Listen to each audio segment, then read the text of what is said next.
Hi, Sweet Pea. Hi, Mummy Bear. How are you? Very good, actually, and I'm very happy because think I've figured out a way to get more female courgette flowers on the courgette plants because it's been a big problem. A continued problem. And so this morning I looked it up. First of all, I've taken off a fair amount of the leaves from the courgettes to kind of take away some of the kind of energy that's going towards the leaves.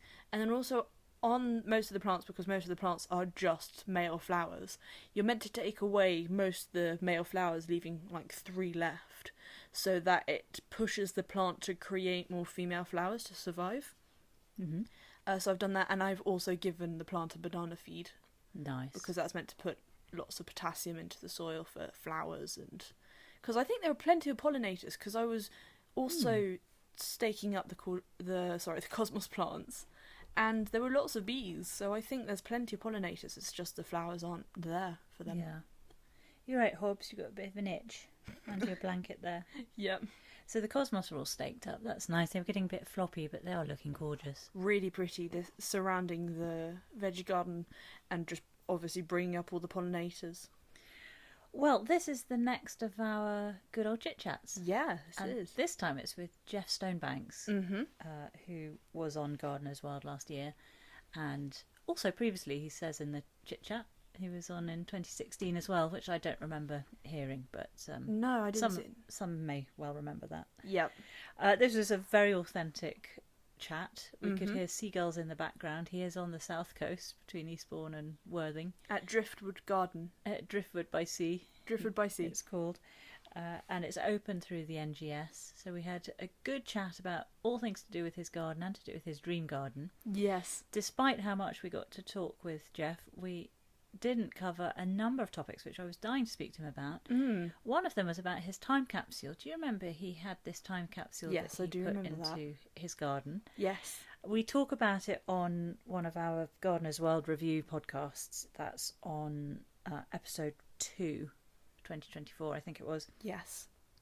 Oh, he put in some fantastic paraphernalia. Really funny. Which really made me giggle, and I so wanted to talk to him a bit more about that.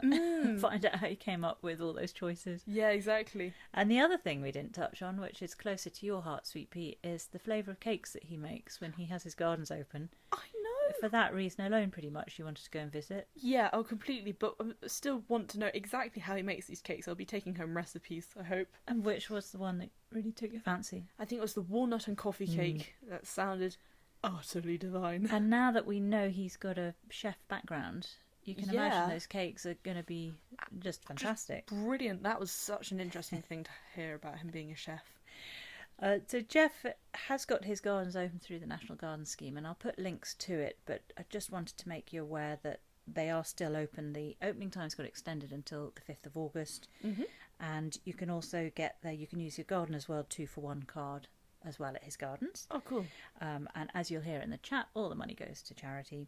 Yeah. And then he'll also be open again in 2025 in June and July. Brilliant.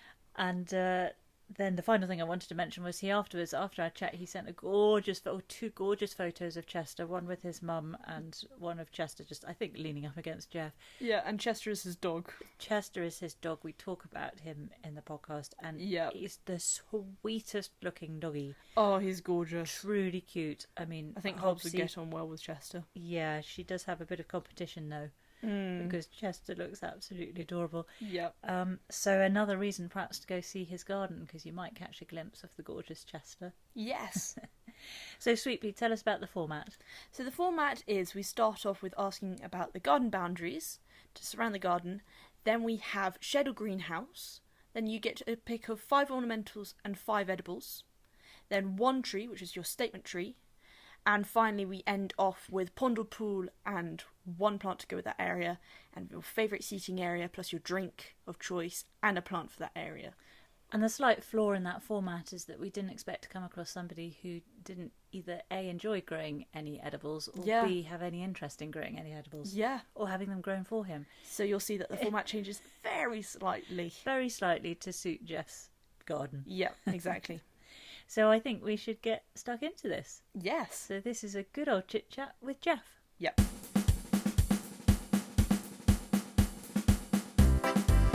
Welcome, Geoff, to Good Old Chit-Chat.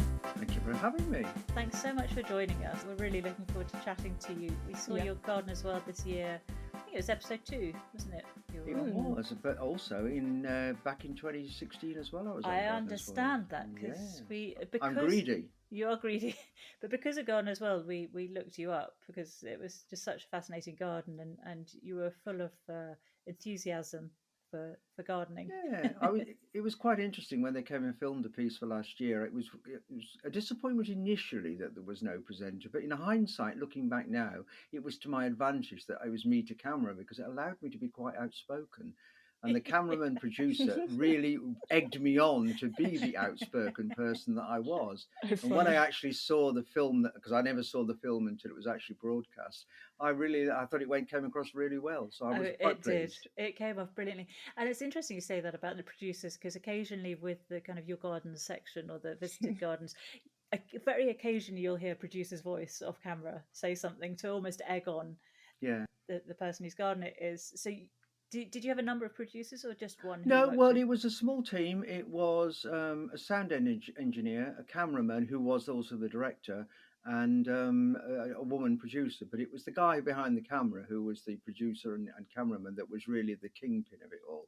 Yeah. And I was amazed because, I mean, he's obviously done it a lot of times, and he was really pleased and said that, I mean, my garden is quite unique. It was absolutely immaculate. I'd worked hard at getting it immaculate for that day. And the weather had played ball in the run-up to the filming. Initially, they'd scheduled a 3-day window, and the day they'd originally picked, the forecast was horrendous. Oh, no. So I managed to contact them and say, look, weather here's not looking good that day. And they were able to switch to another day in the window. So it was a beautiful day, so that really helped as well. What time of year was it? August. It was in August. Oh, so good time. Everything was out in bloom. How many cameras did they have set up around your garden? They had one main camera, and then they were using a small mobile unit to do other bits around the garden. So 2 really. Did they use any drones? No, they didn't bring a drone. No, I think they thought on neither occasion, back in 2016 or again last year, did they bring a drone. And I think the reason they thought they didn't bring one is they felt the plot was too small to justify bringing a drone. That said, other TV companies have used drones, and it's worked quite well. So what sort of size is your place? It's well, if you take the front, it's about 30-foot square, and if you take the back, it's 100-foot long from the back of the house to the top of the garden, and then it tapers from 40 feet wide behind the house to 20 feet at the top, and it's a north-facing uphill plot. So I mean, it's not the easiest of plots to maintain. And then with the sea behind you. Yeah. Well, the sea's in front of us because the house directly faces south, so the front garden faces the sea, which is a quarter of a mile away, and nothing between us and it. And then the back of the house is obviously facing north, and is, to a certain extent, if you get the southwesterly winds, protected from the winds and the salt. But obviously, in the last few years, we've had a tremendous amount of north wind, which the garden was never sort of created to cope with. It's very open, isn't it, the front garden? Yes, very. Because you could see sort of unadulterated views of the sea behind you. You can watch the ferry go out from Newhaven 2 or 3 times a day. So, I mean, it is very exposed at the front. Do you know, we were really jealous watching it because the sea view is really the dream for us. Well, we looked at 140 houses 20 years ago this year. We looked at 140 houses when we moved from London between Littlehampton and Eastbourne. And this is the only one my partner and I both like, primarily because of the view, to be honest, because even in the depths of winter, it's still a great view. But that's the beauty of a sea view, is it doesn't matter what the weather is, it's gorgeous, isn't it? You can't compete with it, to be honest. And did you have much of a garden in London? I actually had a lovely garden in London, in Barnet, but I mean, because I was hardworking and didn't have much time, I'd actually paid somebody to create it and set it up for me, and then I maintained it. But when we sold the house, the lady that bought it opened the French windows and she said, "Oh, what a beautiful garden." I said, "Don't look at the garden. It's not going to be there." Oh, because you dug up all the plants, did you? Yes, we had 2 removal vans to come. So, But then that was my naivety, knowing nothing about gardening, because I dug all these plants up from a closeted North London garden and brought Oh. them down to the south coast to this exposed salty wind, and half of them died. So pointless exercise, really, in hindsight. But there you go. But you did say one of the comments you made, which stuck with me, was just be brave and give it a go. And Oh if it God, works, without it works. If question. it doesn't, you've I learned mean, I've had something. visitors here this afternoon, and we've just had that same conversation. At the end of the day, there's when you watch Gardener's World, yes, okay, the people on it are experts, Mm-hmm. but the only expert of your garden is you, and you Yes. have to go with what your heart tells you to do some of the time. So yeah, you're going Mm. to make mistakes, but you'll learn by those mistakes. And You won't for make them again. me, that's what I think has allowed me to be as successful as I have in terms of the awards I've won and the number of visitors that we've seen.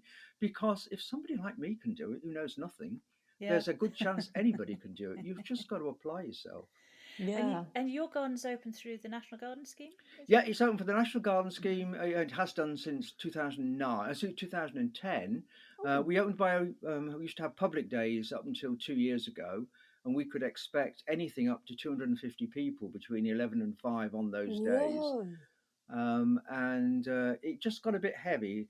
I'm getting old and it's got more difficult. So I made the decision 2 years ago, last year and this year, to only open by arrangement. So it's open for the National Garden Scheme by arrangement until the Yeah. 5th of August now. But I also work very closely with Macmillan Cancer Support. Yes. And for them, and we're part of the Gardeners World 2-for-1 scheme. Yeah. So all the people that visit through the 2-for-1 scheme, all that money goes to Macmillan.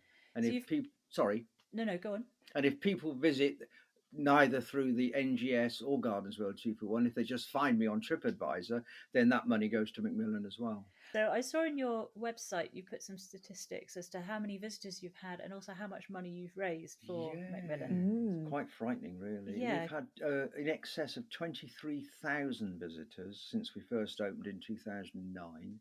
And primarily since 2012, because between 2009 and 2012 we were playing at it, to be honest, not really doing it seriously. And then in addition to that, I have baked, because I make all my own cakes to sell to visitors, 10,500 portions of cakes. But yeah, the amount of money we've raised it's at the moment it's running at about £170,000. 115 of that for Macmillan Cancer Support, and it all goes local. We've got a Horizon Centre attached to the Royal Sussex Hospital that Macmillan manage, and all the money I've raised has gone into the building of that, and indeed to its ongoing opening and maintenance. About 30 grand of that money is for the National Garden Scheme, and the balance for smaller charities that we've raised money for really at the beginning when we started out. Geoff, that's absolutely incredible. Yeah, I thank you for that. But as I always say to visitors when they pat me on the back for that, I need people like you, the visitors, to give me the money, because I can't do it. It's a team effort. Yeah, I understand. But also you mentioned we, Yes. and that's you and your partner. Yeah, the thing is, in your piece you did say Geoff's Way or the Highway. Tell me what involvement your partner has. None. So it's the royal I'm a control freak, and that came across in the interview as well. Yeah. The thing is, I have, call it a vision, call it an idea, call it what you will. I never feel as though I'm gardening. I always feel as I'm trying to create a film set, because I've got the idea in my head of how I want that corner to look. And I do my best to create it. Now, if I say to my partner, who's a lecturer and a part-time artist, he's got a studio in the garden, oh, I'm going to do this, and I describe it to him, he looks at me as though I'm stupid, because he can't picture it. To me, it's all there. You've got the frame in your head. You know exactly what you want. I mean, when I created the area 2 years ago that I call a theatre to display succulents with railway sleepers, it was in my head, and I needed to sort of lay it down a bit on a rough bit of paper to show the landscaper that I said, hey, this is what I want. Can you create it for me? And yeah, he did a magnificent job, but not without me sort of watching out of the window of my office here on the left and saying, that's not quite what I'd envisaged. So I'd go down and say, Dan, any chance we can change that? And he was amazing. So he, to my face anyway. Yeah, exactly. But so I can so imagine. He's very long-suffering, you'd say. Yeah. But no, he's done a lot of work here. He's the guy I use to. I'm getting too old to get up on ladders and cut all the boundary hedges in the winter, so he does that for me as well. Oh, sorry, I misunderstood. I thought this was your partner who was Oh no, doing no, this. not my All partner. right. No, no, no, No, no, no, no, no, no. no, no, no, no. No, Mark loves to sit and read in the garden, and he's down there reading outside this window now with Chester, our dog. But no, I'd struggle, to be honest, because it's my garden and I know what I want, and it's quicker to do it myself. Best not to I mix the completely two. understand. Well, I think we should have a look at your dream garden. So I'm going to hand you over to Sweet Pea. She's our elite head gardener for this project. So Sweet Pea, over to you. Thank you very much. So to start off with your dream garden, first of all, what would be the boundary around your garden? This can be a hedge, a fence, trees, whatever. Well, Nothing. I mean, I've got to be honest. I'm probably looking out the window at my dream garden now. Really? Because it's. If you'd said to me 20 years ago, when I retired and we moved here, that 20 years on I'd have created this stunning garden that's won lots of awards, it's lots of accolades, and many people have paid me to come and see, I'd have laughed you off the face of the earth.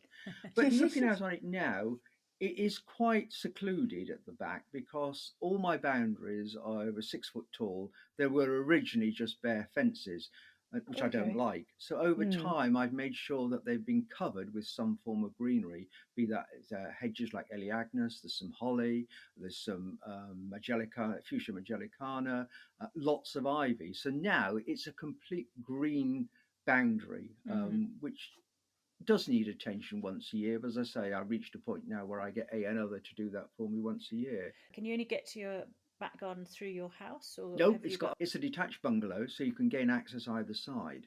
And the side on the left of the house has actually become sort of a workspace because I've put a perspex roof over the alley, so it's completely enclosed, and it's the place I use to store all my agave americanas. So I've got about 80 of them in pots that I store there in the winter to keep dry.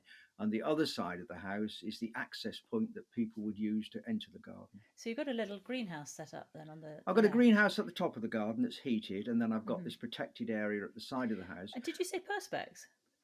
The roof is perspex of the house, on the side of the house, but the greenhouse is glass. So for your boundary, would you have, so you saying a mix of kind of climbers which go over the fence? Yeah, I mean, one of the nicest parts that I created in what I say is now my dream garden is I put a folly against the fence. I had this idea of putting a door to give the feeling that there's something beyond the garden because it's not massive. So I had a carpenter build me a Gothic door against the fence, put a cheap arch over it, and then I let ivy, Guarda Marengo, grow over it and fill the space. So now it looks really amazing. It just looks as though it's a door that leads into next door's garden. But it just goes to the fence? Yeah, it just goes to the fence, exactly. Amazing. Yes. So you can't see any fence at all? No, not at all. Garden, so it's all entirely covered. We must remember we're talking about your dream garden, which I know is also your garden. I suppose, okay, if you were talking about my ultimate dream garden, it would be a complete walled garden. There we go. Now this is what we want. Because we want you to envision, even if it's not even possible, the plants you can't grow in England, you can't have that. We have a friend who lives fairly close by, and they bought this stunning walled garden, and she's always been moaning the fact that it's never quite right. And I walk in it and think, flipping heck, this is stunning as it is. You don't need to do anything else to it. And the benefit of a walled garden is it provides kind of storage radiators, doesn't it? When it's colder. So if I had, I made an attempt at my token bit of walled garden in my own garden when I had to replace the boundaries on the right-hand side of the property, which are mine. I decided I wanted a sort of a 10 foot by 10 foot, 6 foot, or 10 foot by 10 foot wall built, just to give me that's my token bit of walled garden. So one side of your garden is currently with a wall? Only a fraction of it, but up by the summer house. But it's got a nice mirror on it and with shutters on it, so again gives the illusion that there's something beyond as well. Yes, that's a good idea. Oh, that's lovely.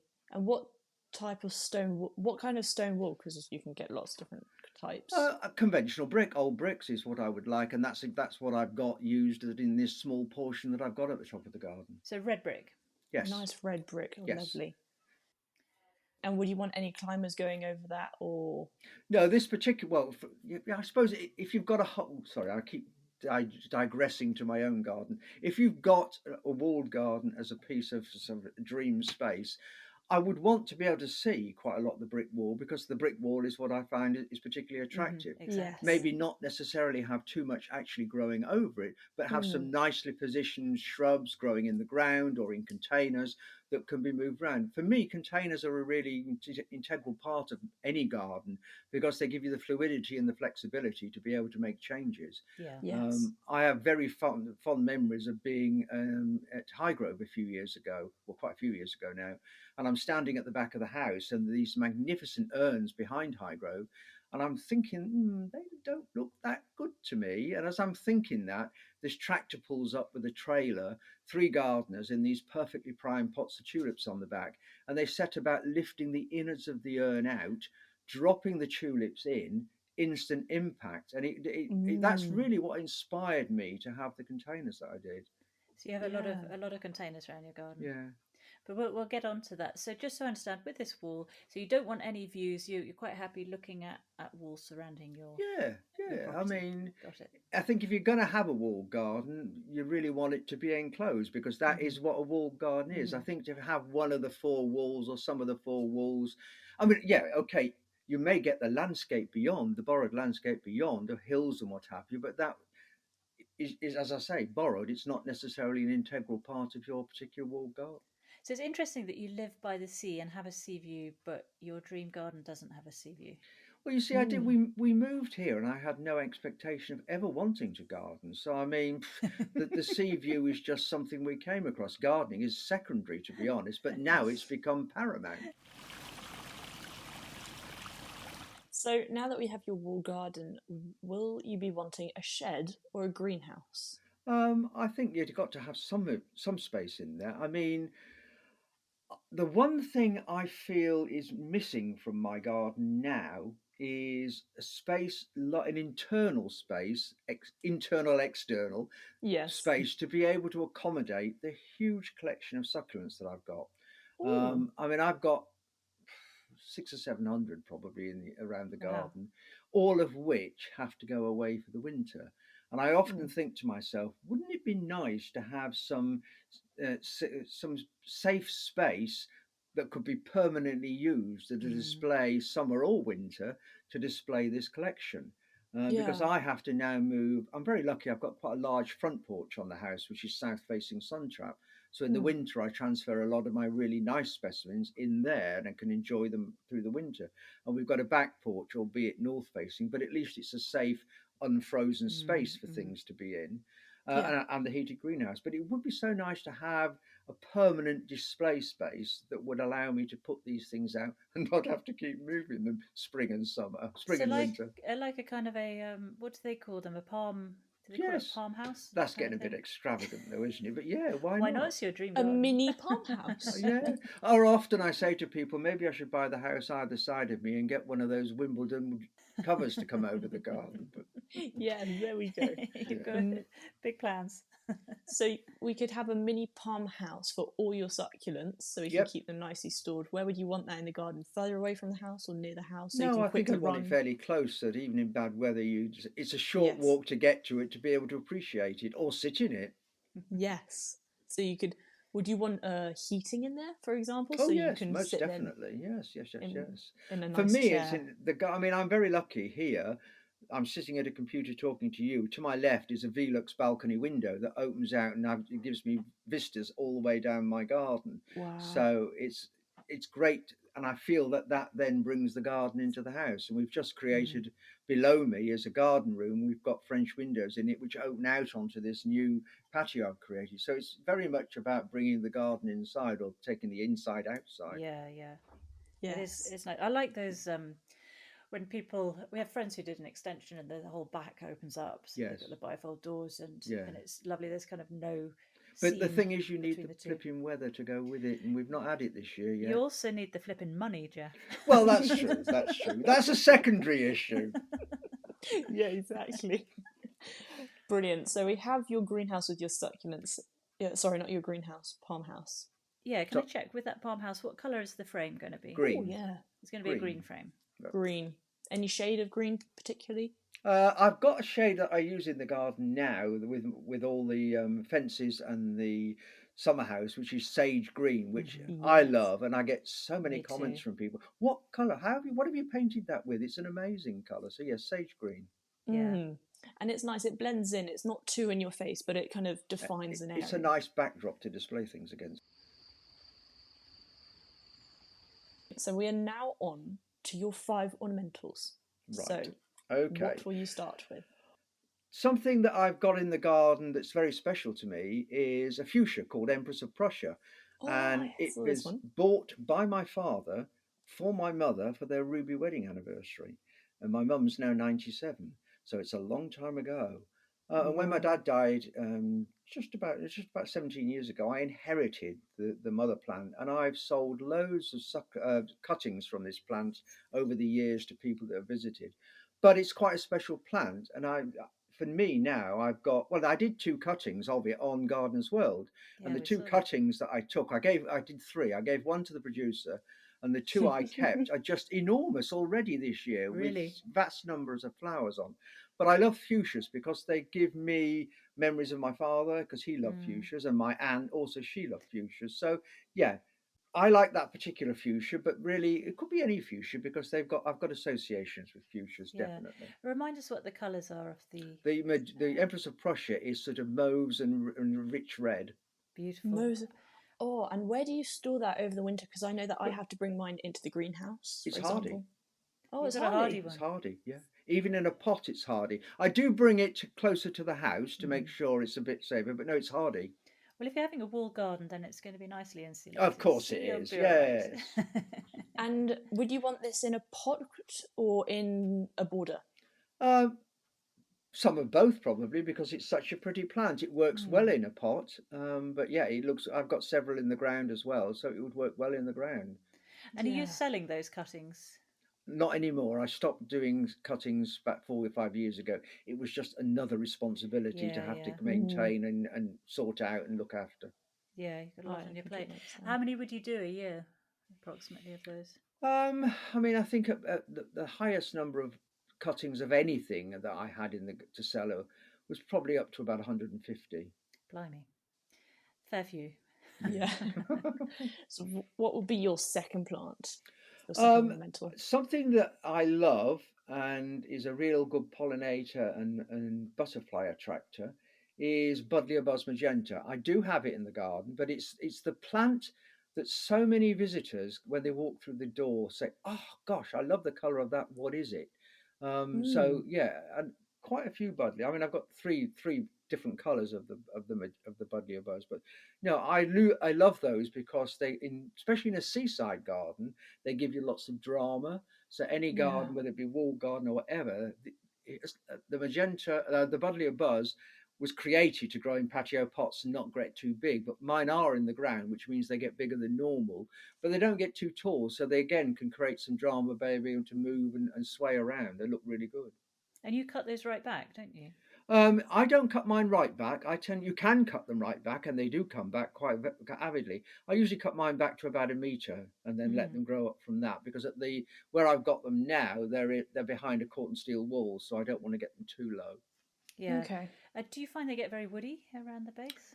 They can, which is why, as I say, I'm quite ruthless with them, but not to the ground. But you can go to the ground, most definitely.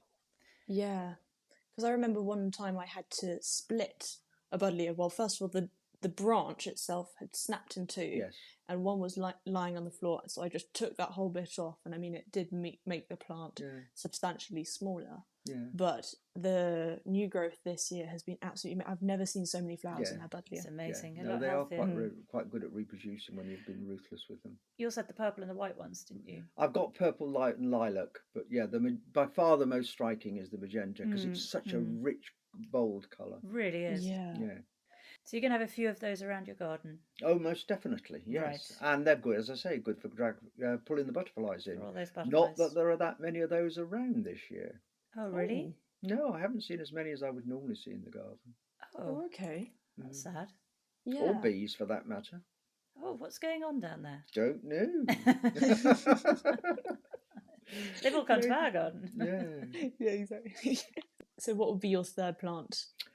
I think, again, memories, but I love them. I mean, lilies, I think they're not long lasting. Again, a good reason for having pots and moving things around.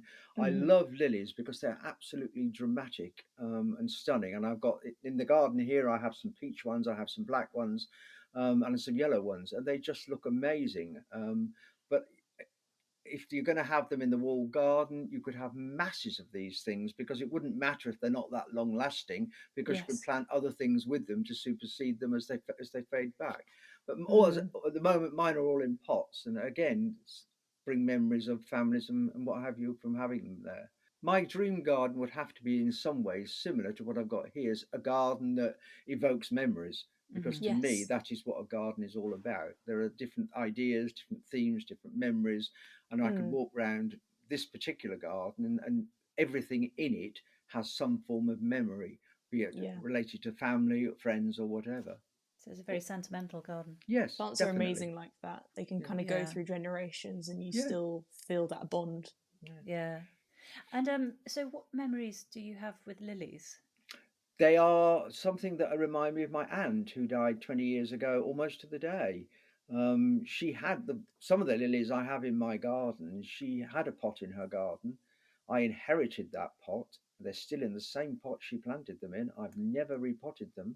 Wow. I just feed them religiously every year. And Auntie Margaret grows like a phoenix out of the pot every spring, checks on what I'm doing. She dies back, and I chuck her behind the studio till next year. What colours are those Peach. ones? The ones that were hers are peach, Oh. which are a really pretty colour.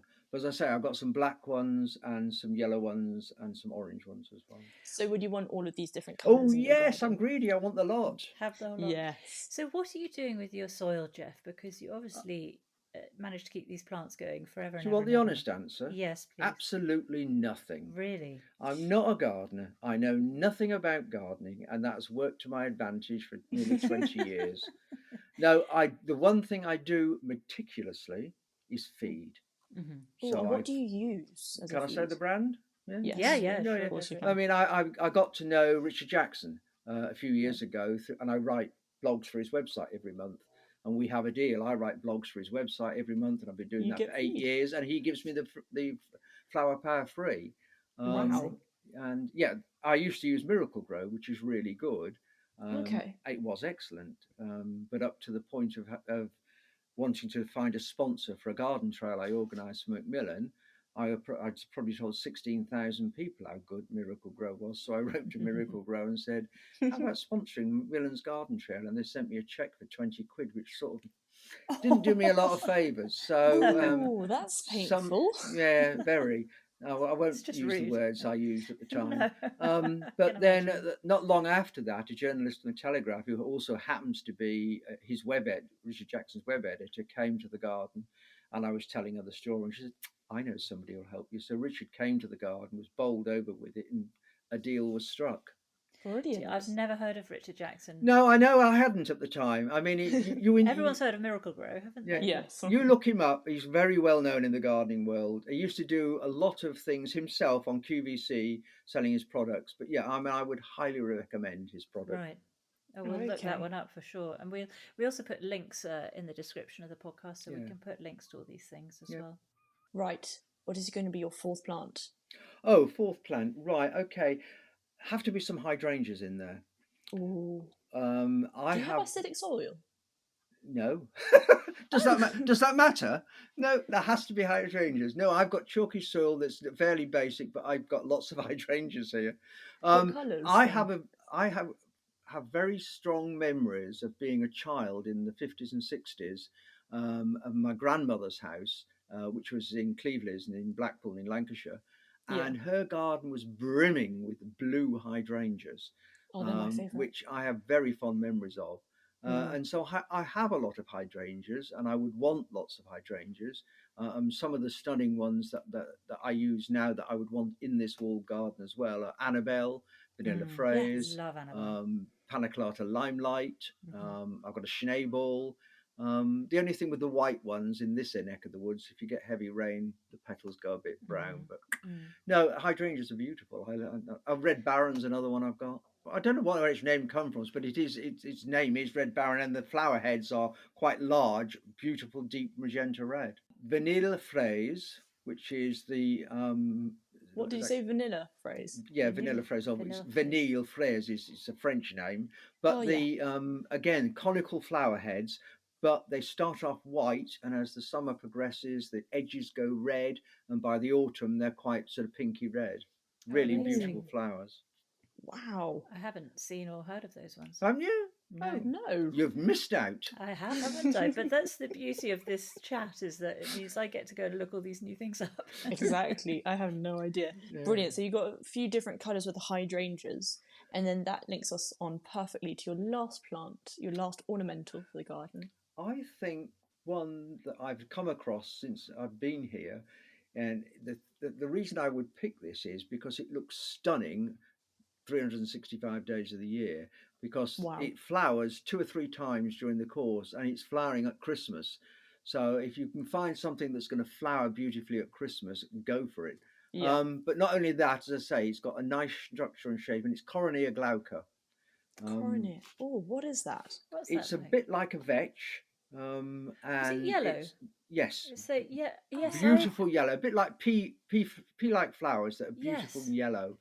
But it's so versatile because you can cut the flower stems and use them as cut flowers through the winter.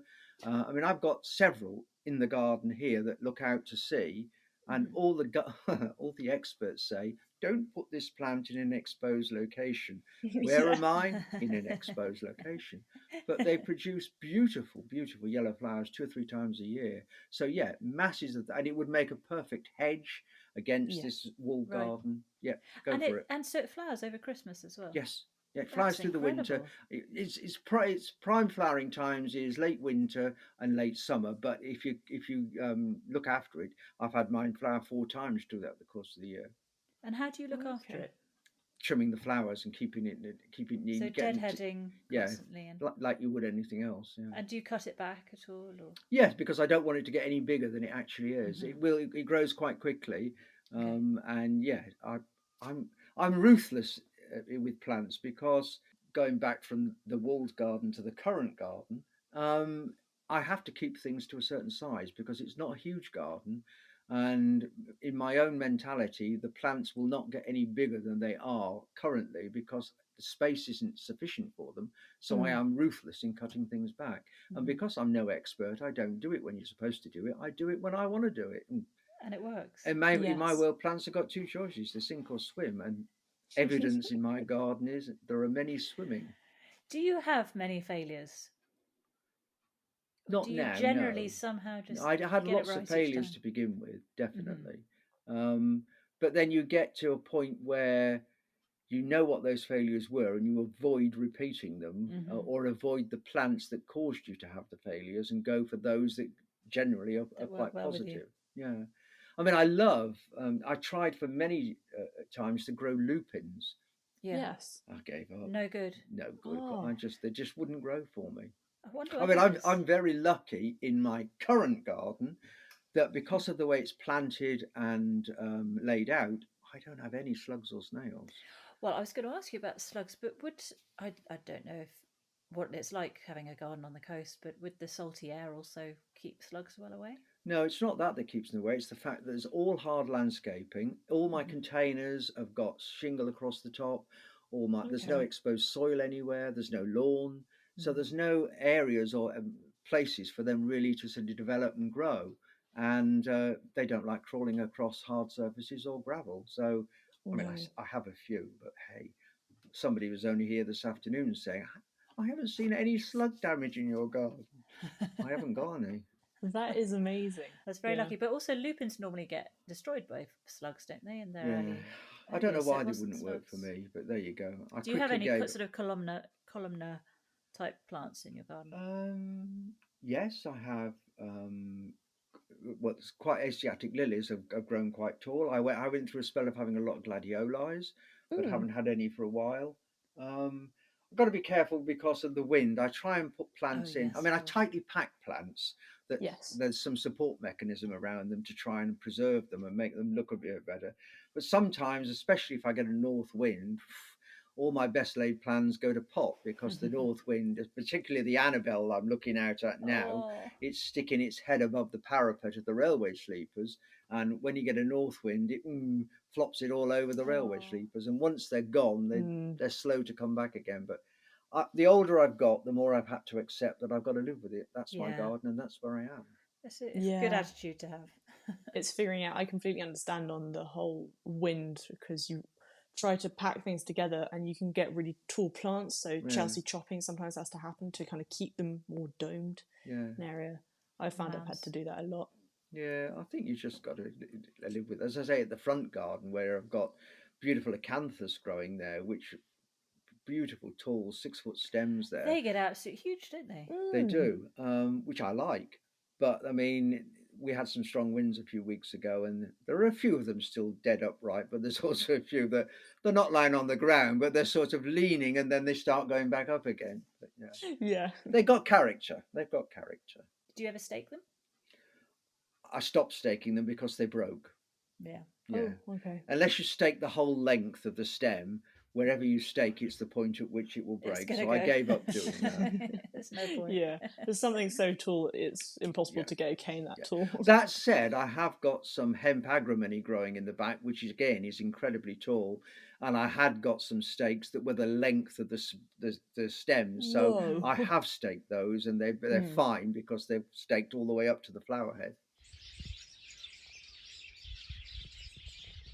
Right. Well, we have finished your 5 ornamentals, and usually we go on to 5 edibles. Yeah. But I don't know why. Someone around here told me that you do not grow edibles. I don't know who that is or where that person is at the moment. No, there's no space currently. And to be honest, if I'm being honest, I mean, as I say, I'm not a gardener. I have never had any interest in growing edibles ever. No. No. So there you So, go. what were your 5 plants? Well, what specifically I've be got, what about? I've suggested is maybe we look at my 5 favourite coastal plants. I think Well, that'd that be would really work perfectly. interesting because we know nothing about coastal plants. So I Right. look No. forward to hearing Okay. it. Well, one that I discovered that would look amazing in this wall garden in large areas of is shrubby hare's ear. Shrubby. What is that? It is. Can I get the name right? Burpulurum fructicosum. Okay, I'm not writing that down. I'm sorry. Yeah. So it's a stunning shrub. Again, the experts say keep it in a sheltered spot. Well, mine's not in a sheltered spot, and it's been there 6 years. Right. And it produces quite nice, glossy, ovular leaves. But most importantly, coming out of that are these stems of almost lime green fluorescent flowers, Oh about sort wow. of 2 inches across, and they're really quite special. And then when the flower heads die, they become dark and dry, as most flower heads do. I tend to Mm. leave them till the autumn and then cut the plant back again because it can get quite big. But by cutting it back, you can be quite ruthless with it. So that is definitely one plant that I would want to see in this walled garden by the sea. What time of year does that flower? It's flowering now, so yeah, it Right now. starts to Ooh. flower probably June, July. It starts perhaps to go a bit brown in August. Mhm. Yeah, but yeah, Okay. And it's grows. a coastal plant. Yeah. But it would like more. Generally, It technically it would needs prefer a more sheltered sheltered space. Yeah. Right. Okay. I love all of these things where you go on and you look up a plant and it says it would like full sun, partial shade, know, but and you that's- just go, I can't do that. I know, but that for me is what I find so frustrating about gardeners, because gardeners, in my experience, assume that you have to have some knowledge, be it expert or otherwise. And I got into this with absolutely zilch expertise or knowledge, and to many I would say I've still got zilch expertise or knowledge. I've had a lot of luck, but sometimes you just have to if you see, I very often am on social media and plants or things will pop up and I think, I like the look of that. I don't even bother looking what its ideal conditions would be. Yeah. I think that would look stunning in my garden, and I'm going to buy it. And again, if you look after it, in my world, plants do survive. But I mean, yeah. Where do you get your plants from generally? Do you get it from a local garden centre, or do you get them No, online? it varies, to be honest. I mean, we do have a good garden centre locally, but as I say, I buy a lot of stuff online, and I haven't had any bad experience of doing so. On occasions where I have, I've got my money back.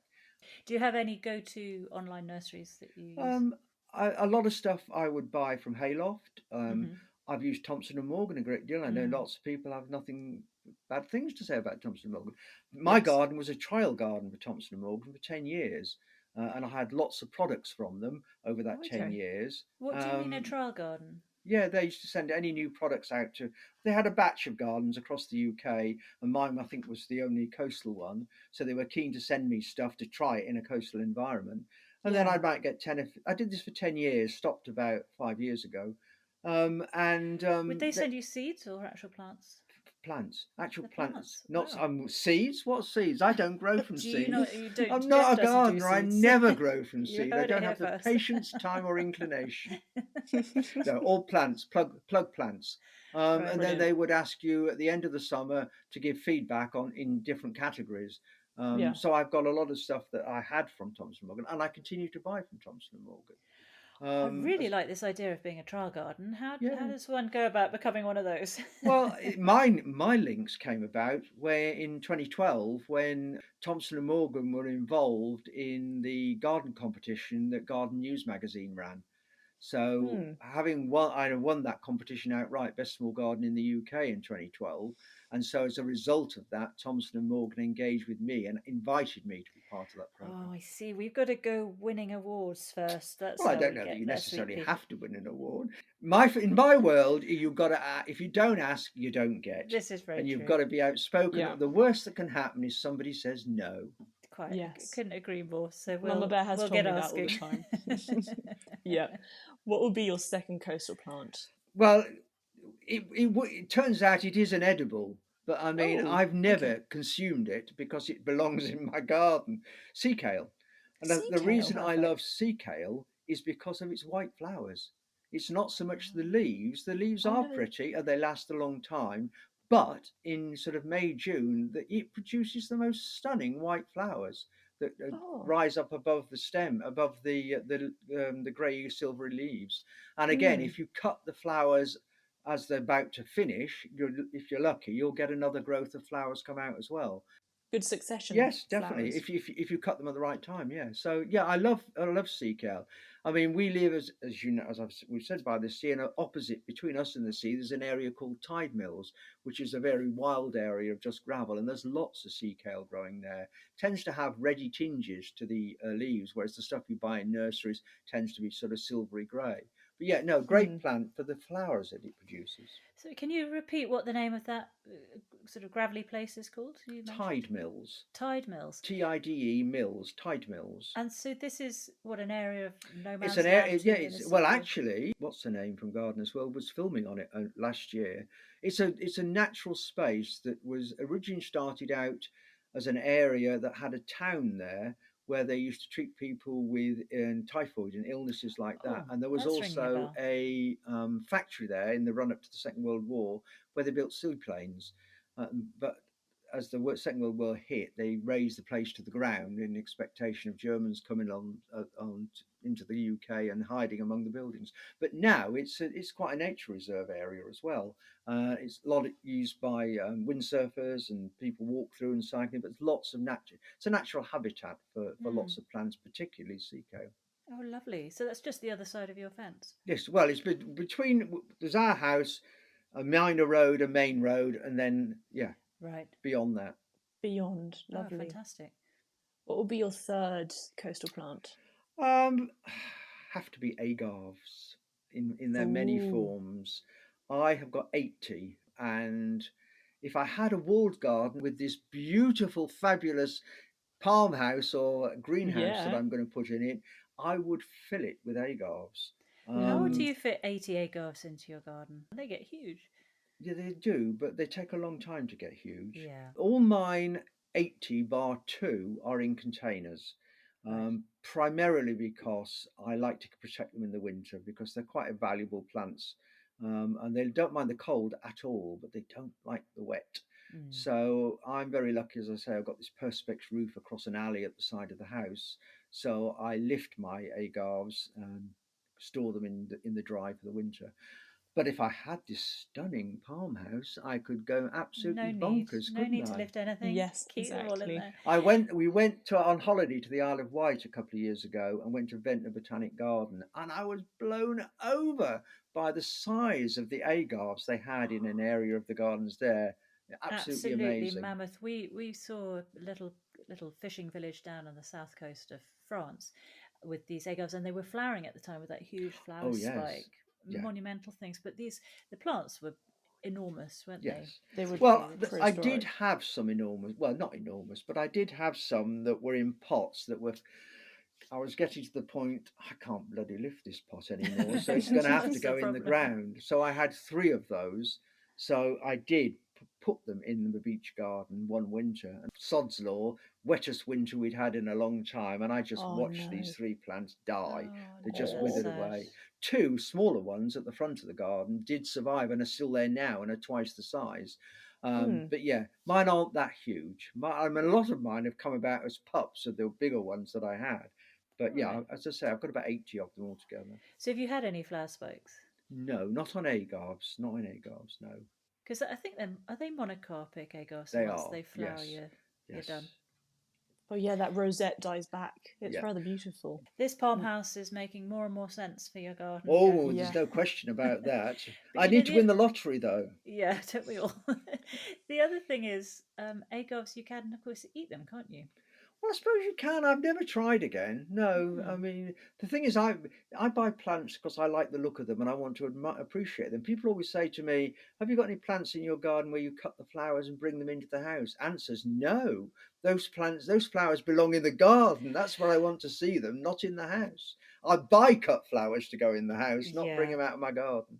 Well, it's the problem we have because we love cut flowers, but when it comes to the time, it's heartbreaking to remove them from the garden because that's when they look great. So. No, the only time it might happen is if I accidentally break something, damage it, or the wind breaks it. Yeah. Then it'll come in. That feels all right.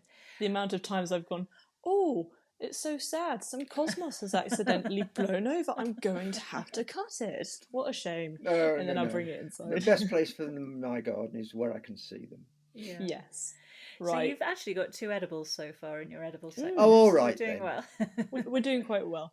Right. What's your 4th coastal plant? 4th coastal plant is an acanthus mollis. I mean, I mentioned them earlier on. I mean, the sheer drama.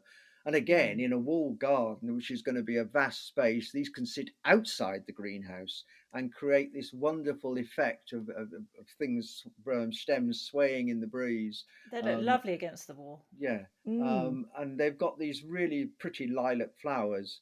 And even when the stems have started to die back a bit, they're still quite dramatic. And so that would be my last one. What happens when the flowers are spent on an acanthus? They go brown, so the stem overall looks a bit like brown overall. What I do with mine in the autumn, once the garden's closed and the flowers have finished flowering, I will cut them back, and then the leaves die back, so they die back to nothing in the winter, and then start to come back the leaves, and then the stems come up. But I leave them for as long as I can because I like the drama of them. Do they spread? Yes. Yeah. Well, everybody says to me, "Oh, I like that acanthus. Don't you have any problems with it spreading?" No, I don't. But their reputation is, yes, they spread. But I personally haven't experienced that. I might get an occasional little one come up, which I'll pull out, but not to the extent that a lot of people seem to have the problem. Okay. Maybe it's because of the slightly harsher weather. Maybe. And the fact that we're on chalk and there's not a lot of soil there and they've got a lot of work to do to drill into the chalk. Yeah. Well, there we go. Well, you said that was your last one, but you actually only have 4 plants. Oh, have I? 4. Right, okay. Yes. Oh, no, I've missed one. I've skipped through. Sea lavender. Oh. Limonium latifolium, I think it's called. Bit like gyp. It dies back to nothing in the winter. Then the leaves appear, and then these stunning plumes of lilac flowers appear. really good complementary flower against the others that I've mentioned, the acanthus, which is mauve, the sea kale with the white flowers, blends in really well with them, and would look perfect in front of the low windows of my beautiful farmhouse. You've got it all worked out. And so are they sprawlers? They kind of, or are they They're, more they're, upright? they're fairly small, compact plant, but once the leaves have appeared and then the stems come up, and the stems start off, what's I say, a bit like gyp, but then once the stems have reached about 2 foot tall, then the lilac flowers will emerge and come open, and you can cut them if you want. I never do. If you want. But they will be. You can dry them as well and use them as dried flowers. They're a really stunning plant, and it always amazes me when people visit my garden. They always say, "Oh, you've got a wonderful array of plants that I've never seen or heard of." But obviously, I know them and I'm familiar with them. But it's amazing how many people don't know what these plants are. So I don't know sea lavender. Does it have a lavender fragrance? No, it's got nothing to do with the lavender plant at all. It's just happened to be its name. Yeah. So it's not a fragrant plant at all. Are any of your plants fragrant? Are you having any of them for the fragrance? I don't have a fabulous sense of smell. Right. So it's not much good to you. Yes, they do. I mean, I've got a lot of Euphorbia mellifera, which is honey flavoured. And I get loads of people walk through my garden and get to a certain point and say, "What's the smell here? It smells like cannabis." I said, "Well, I can assure you it's not cannabis. I wouldn't know what cannabis smelt like, and I can't smell what obviously you're smelling." My mum bought me a rose last year, a King Charles coronation rose, and it's flowering well this year, and that I can smell, and that has got the most magnificent fragrance. So I would highly recommend that to somebody that wanted a really nice smelling rose. Is your mum a keen gardener? My dad was more of the gardener, and then when my dad died, I mean, in the family, Auntie Margaret, who died 20 years ago, had a beautiful garden on the south coast in Lyon Solent, more than worthy of opening for the National Garden Scheme, but she never did. Then she moved to be closer to her son in Hertfordshire, and she had a much smaller, really nice garden. Dad, on the other hand, they were publicans for 30 years, and when they retired in the 80s, they bought a bungalow with a nice garden, and Dad's garden was always neat and tidy, but I wouldn't say it was a spectacular garden. So when Dad died in 2007, Mum felt obliged to maintain the garden in his memory, sort of thing. So she did that, but I wouldn't say she's an active gardener. I mean, certainly at 97 now, she doesn't have the agility to be able. She's in a nursing home fairly near here, but yes, she appreciates gardening. When she was living here for 6 years, she loved sitting in the garden and looking at it. And again, there are lots of memories in the garden of things that she's bought. The vanilla fraise I mentioned earlier on, she bought because I looked after her after a knee operation about 15 years ago. Yeah, this is a real memories garden, isn't it? It is, yeah. I mean, the other extremes there's a fish basket on display in the garden that my grandfather and my father used on the docks in Fleetwood in the 1950s.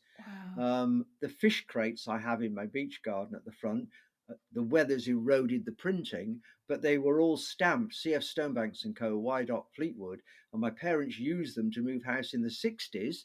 And they were still in my mum's garage in the early 2000s when I pinched them to integrate into the garden. God, that sounds incredible. And also, my parents had a pub for 30 years called the Dolphin, and they had a life belt in it that had Ron and Barbara painted on it. So when they retired, I've got it. It's in my garden at the back. So yeah, lots of memories. Sounds fantastic. I'd love to see it. Walking around a garden full of plants, you have these little memories of signs. Yeah, but for me, that's what a garden is. They're all everything's integral. It's not just the plants. For me, I buy things generally that have got some memory or remind me of something, or I buy them on a holiday so that you can hark back to that. I mean, a few years ago, I digress here. Just bear with me. There's a link in a minute. My second passion is Christmas decorations, and I have 40 crates of them. And I saw this, actually. Yeah, lots of national television coverage with them. But the point is, a few years ago, I suddenly thought, what's going to happen to these when I'm no longer here? Because my partner can't bear Christmas. So I needed to try and find... Is that true, Geoff? Yeah, it's true. It's absolutely true. So I needed to find somebody or some place that would appreciate these. So I contacted lots of museums that might want to inherit this on my passing. And nobody was interested other than the Museum of Childhood in Bethnal Green. So the curator came here and looked at them while they were up and was really excited and went away and said, sorry, we've checked. We can't possibly store them. We can't have them. Oh, but by the way, you've got a beautiful garden. We'd be quite interested if you had any means or thoughts or ideas around perhaps doing a project in your garden. And this was about 2014. So that we agreed that I would run a project for a year of people that visited the garden would complete a questionnaire that was agreed between the museum and myself. And if they were willing to participate, they were asked to write down or jot down memories on the paper that things in my garden had evoked their own childhood memories. And about 60 people participated in this during the course of the year. And all this has been put together into a document or set of data by the museum, and it now is in their archives for people that can call upon it if they will. And I, for my own benefit, having done the legwork, I turned it into a book for my own personal use, and people can read that in the summer house when they visit the garden. Oh, Geoff, that sounds incredible. That's lovely. Just one thing on the Christmas decorations. Do you put all those decorations up every Christmas? Yes. Oh, how long does that take? Poor partner doesn't like Christmas. No, it takes a week. To be fair, last Christmas I'm getting on, and I thought, no, I'm not sure I can be bothered to do this year. And I'd only planned to do one. And Mum wasn't living here with us last Christmas; she was in the nursing home. So I thought, oh, I can't be bothered. I'm not going to do it. And then I got an approach from This Morning. They wanted to film live here to do This Morning TV. I got Sky TV wanting me live on air on Christmas morning with a backdrop of Christmas decorations. So I'm afraid that changed my mind. So they all went up. They all went up really quickly. Oh my gosh. Do you have an open house when you've got your Christmas decorations up? No. That's purely for you and your husband who doesn't like Christmas eggs. And friend, I mean, we're digressing quite a bit here, but I mean, a few years ago, because I felt that nobody appreciates these, we used to have Christmas parties, and I would do all the food for the Christmas parties, and we would invite maybe 20 people, friends, and to make sure they appreciated what I'd done, I created a quiz. So the quiz would be, here's a photograph of a Christmas decoration. You have to visit all rooms in the house and identify on the questionnaire where this decoration is located. And then at the end of the evening, we would then score who'd got the most, and whoever got the most won a bottle of champagne. And I'm telling you, it was bloody competitive. I could see everyone just charging around the house really quickly. Yeah. Oh, why did you stop that? Why? It got too much. Because I think the main reason was I used to produce all my own food, and I would spend hours making all this food and really going to town on it. And it just came to a point where I thought, I can't be asked anymore. No, fair enough. Are you quite a cook then? Well, that's my profession. I trained as a chef. Oh, did you? So I began my working life as maybe not before your mum's time. It was only before your time. I trained as a working chef at the BBC.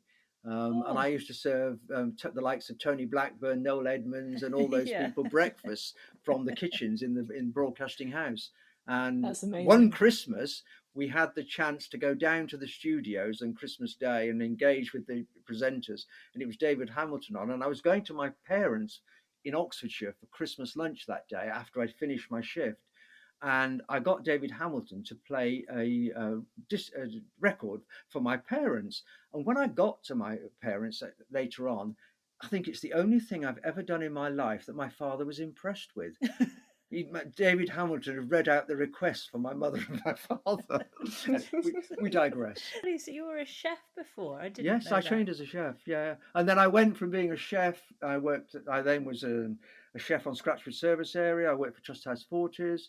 And I produced all the new range of sandwiches that the motorways brought in to get rid of the triangular pack sandwiches before your time again. Then I went into post office and into catering. And then in the late 90s, the business was sold. The catering bit was sold to A&O, and I transferred into Royal Mail proper. And I ended up being a personnel manager in Royal Mail. As you do. Quite a turnaround. Big turnaround. In your parents' pub, the Dolphin, did you have any involvement with prepping the food there? They didn't really do food. My mum used Oh, to do okay. pies and pasties and things. It was a country pub. She'd Mm-hmm. do sandwiches, pies and pasties, but not food per se, not like they do now. It wasn't Yeah, a restaurant pub. It was a not a conventional country pub, and my parents Mm. would open it at Christmas so that people on their own could come in and not feel on their own. Oh, And yeah. that's where the Christmas decorating started. I used to Ah, decorate okay. the pub for Christmas. Oh, There's the wow. origin. I found the origin. All links together. Back to gardening and this Well, walled garden. Enjoy talking about food, though. Oh, dear.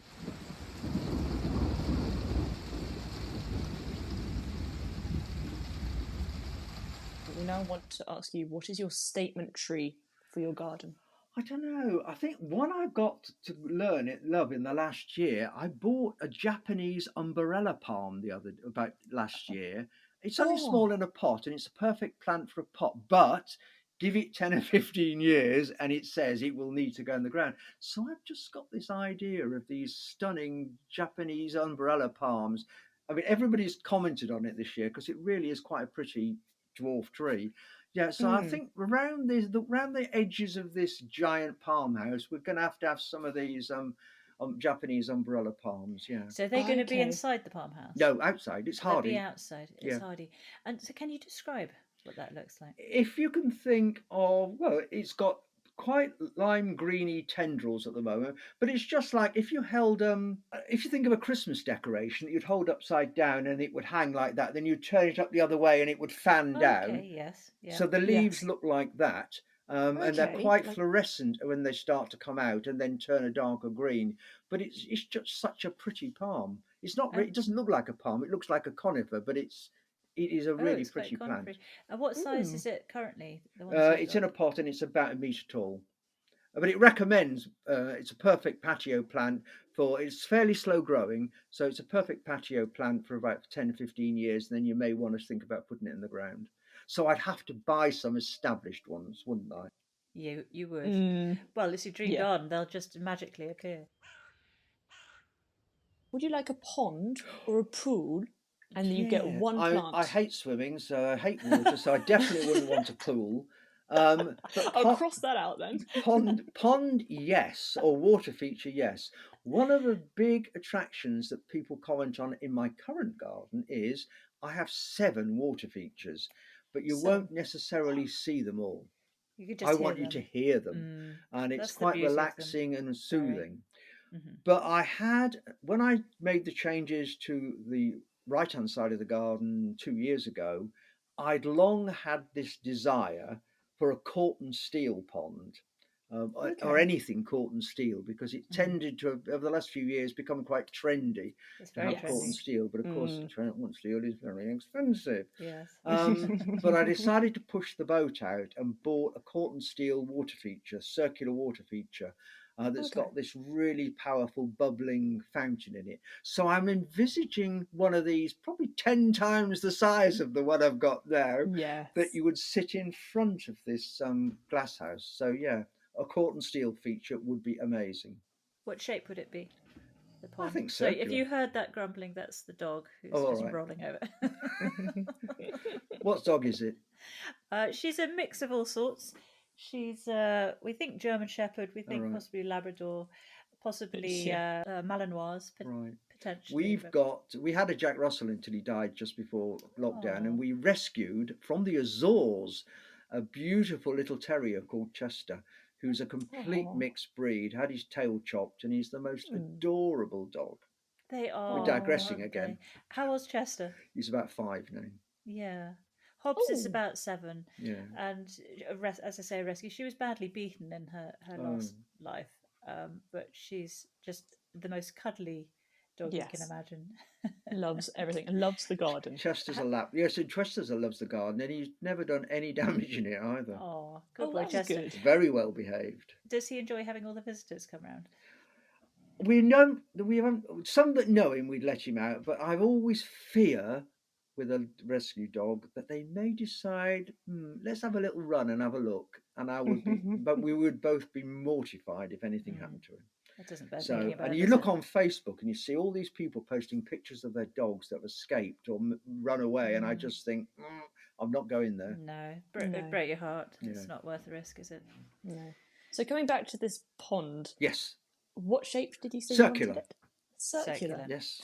And what would be your pond plant? So you get to have a plant. Well, I think I'm going to have to, and I could go mad now with this huge walled garden. I have got 2 gunnera in my garden that overhang my pond. Oh, brilliant And because choice. they're planted in pots, or very large pots, I was advised if you put them in a large container, they'll grow accordingly and stay at a reasonable size, and both mine are. I could go mad there with this walled garden, couldn't I? I could have gunneras I could walk under. You could. Let's they do this. They are amazing. Yes, I would definitely have a gunner. Their architectural impact, small or large, is amazing. Yep. And they're prehistoric looking. They're amazing. Prehistoric looking and prehistoric. Yeah. Beautiful. That's a good choice. And their flowers are stunning as well, because not only is it the beautiful leaves, it's the poker-like red flowers, or orangey red flowers, which are beautiful. They're very impressive plants, aren't they? Very definitely. unique. Even more impressive in a small garden.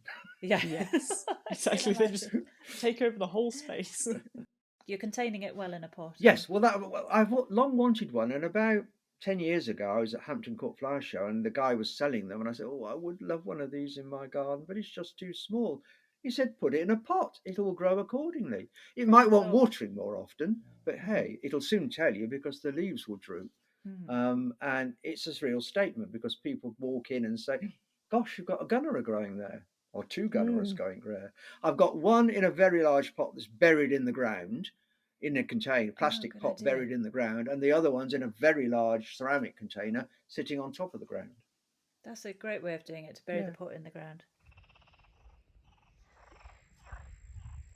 Well, that brings us on perfectly to the last question, which is your favourite seating area, with your choice of drink and 1 plant to go in that seating area. Okay. Well, I'm going to have to, sorry to say, replicate what I've got here, because it was my dream to create this.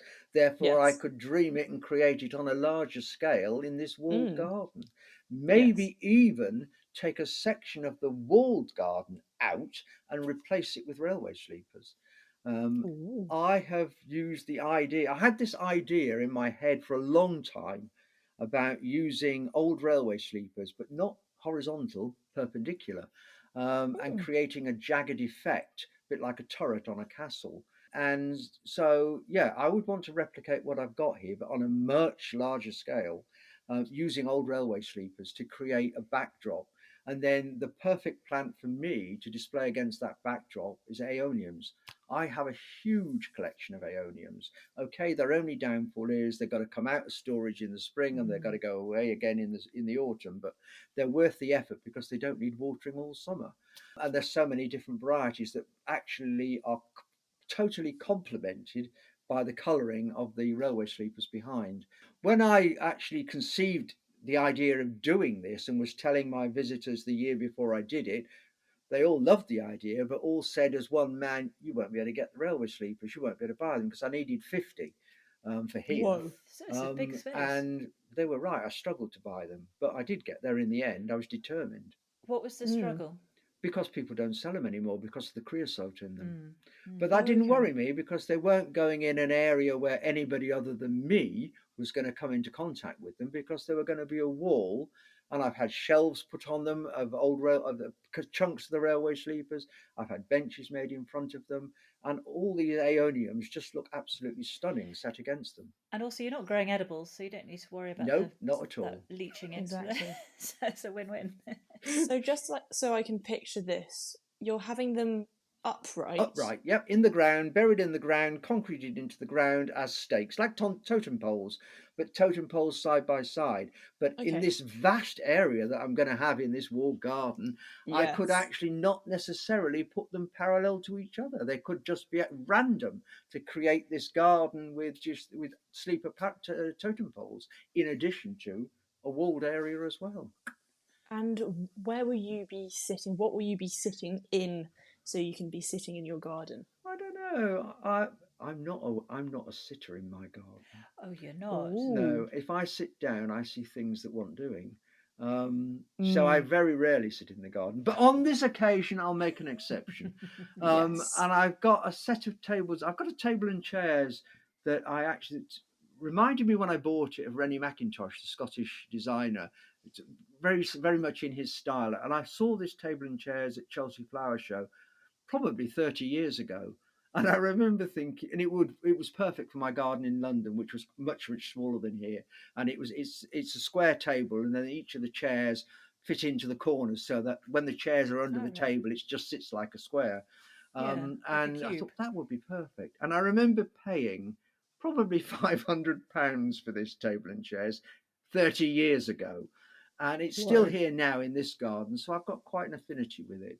It got to be careful how you sit in it, because most people will go to sit in it with sort of into the corner, which is most uncomfortable. You've got to sit in it sideways, so you're against the flat back, and put some cushions on it. But yeah, I like that. And again, it blends beautifully with the railway sleepers.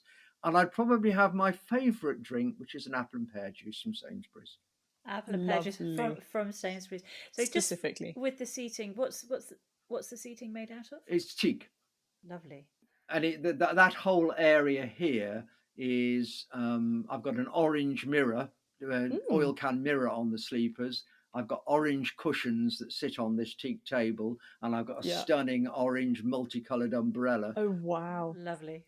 Lots of vibrant colours. Yes. So would you like to have these orange Most definitely, cushions? because it's been a dream creating this garden here. How lovely. As I say, the one thing above all else would be to have a walk-in greenhouse that was big enough to leave things in all year round and be an integral part of what space I've got. Yes. It's never going to happen, but I can dream, can't I? Well, now we have come to the end of you making your dream garden. I will read back to you all of your choices, just in case you go, hold on, wasn't sure of that. Right. First of all, for your boundary, we had a completely walled garden in old brick, with maybe some shrubs and containers going around. Yep. Then, for a shed or greenhouse, we're having a mini palm house for your succulents, especially your agave plants, near the house so that you can run there really quickly, just in case it's pouring. Or even have a covered walkway. Let's put the covered walkway. Or gunnerers, so that we could walk under the gunnerer leaves. There you go. I'll put you in a covered walkway just until the gunnerers get to a correct size. And also, I'm getting into the spirit of this, aren't I? You are. Yeah, but that's exactly what it's meant to be about. Then you're going to have heating in there and a nice chair so you can sit in with all your plants. Then for your 5 ornamentals, we have Coronia glauca. That's the hedge for sometimes near the wall. Fuchsia Empress of Prussia, both in pots and in the border. Buddleia Buzz Magenta, a few round the garden. Then some lilies in the borders, hydrangeas, Annabelle, Red Baron, Paniculata, Limelight, and Vanilla Phrase. Sounds good. All those specific varieties.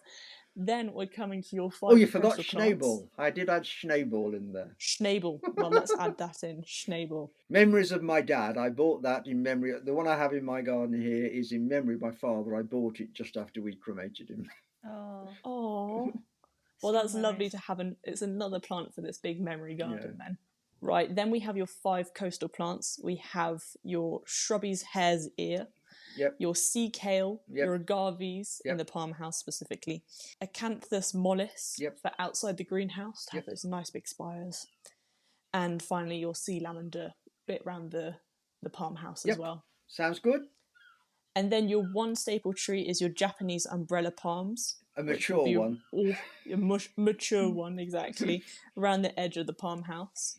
Then you're going to have a quartern steel pond in front of the palm house, circular, with a few gunnera plants overhanging the pond, some in pots in the ground, some just in the ground, just in case they spread too much.